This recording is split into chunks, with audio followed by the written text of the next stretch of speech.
Dr. Douglas Robinson, Camel Podiatrist. I'm going to show you what happens when someone has an acute pain in their calf or their Achilles when they're doing activities like playing tennis and it feels like someone took a baseball bat and clobbered the back of your leg.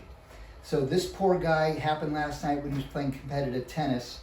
And when this happened, was it hard to push off? I didn't try.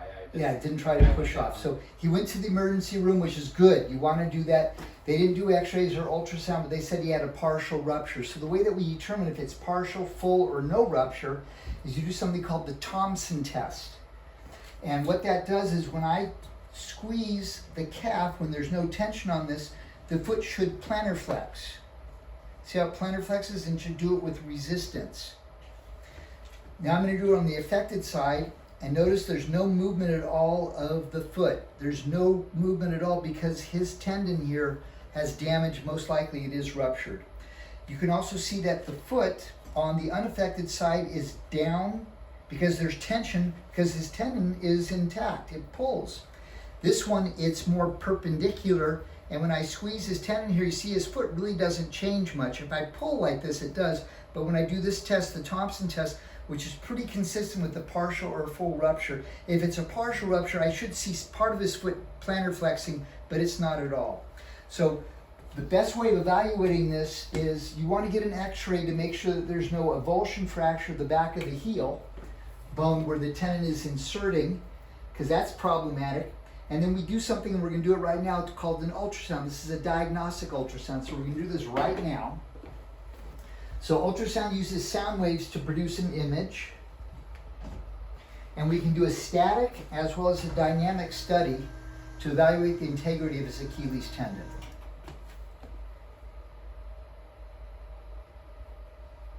So why don't we look at his Achilles, and you'll see the arrow, and I'll just identify the anatomy here. So the calf muscle is made up of 3 tendons. The smallest, which is plantaris, which we can't see, but it's made of the soleus, which is this down here. And this is the gastroc right here. And you can see we've lost some of the integrity of it here, but give me a minute to look all around here.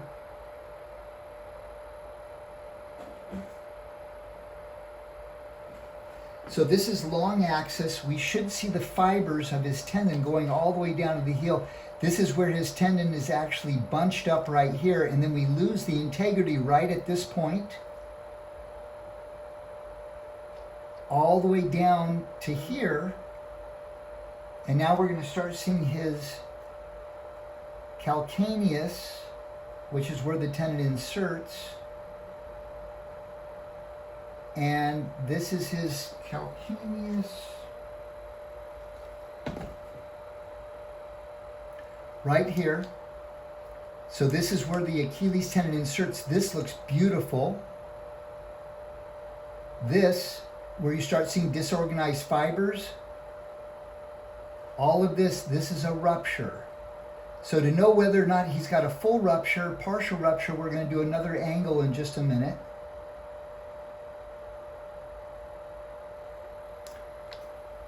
So I'll just label this. So this is left, and this is Achilles here, and this is long axis.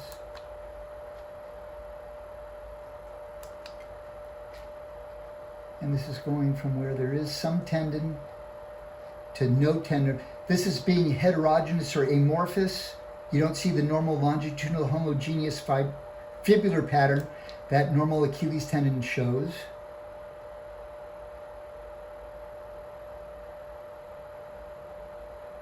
So that's 2.86. That's a little bit more of an inch than an inch. And now I'm going to do a dynamic study. So I'm going to do the Thompson test again. We're going to see that the darkness is going to get bigger, or it contracts more. So I'm squeezing. So you see how it's bringing the tendon closer together on the left side of the screen.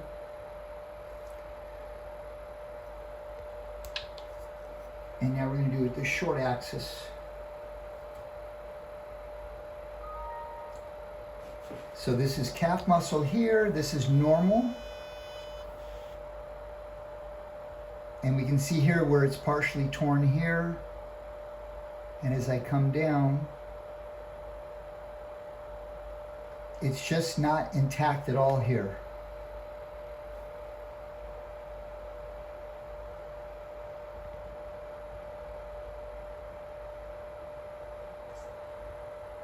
So there's just fibers that are intact.